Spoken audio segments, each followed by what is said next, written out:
ఒకప్పుడు ఐటీతో 25 ఏళ్లలో మన వాళ్ళు ప్రపంచం అంతా వెళ్ళి ఈరోజు అత్యంత ఆదాయం సంపాదించే పరిస్థితికి వచ్చారు.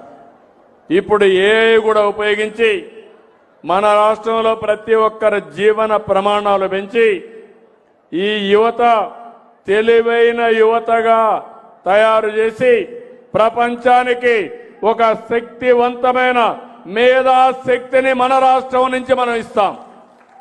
అదే నా ఆకాంక్ష. దానికోసమే పనిచేస్తున్నా.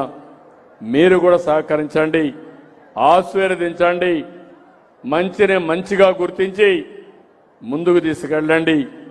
మీకు ఎవరైతే బాగా పనిచేస్తారో వాళ్లే నాకు హితులు, వాళ్ళతో నేనుంటా. మంచిని తీసుకుని నా ఆలోచన ఒకటి 2047 స్వర్ణ ఆంధ్రప్రదేశ్లో దేశానికి నెంబర్ 1 రాష్ట్రం ఏదంటే దానికి చిరునామాగా ఆంధ్రప్రదేశ్ ఉంటుంది.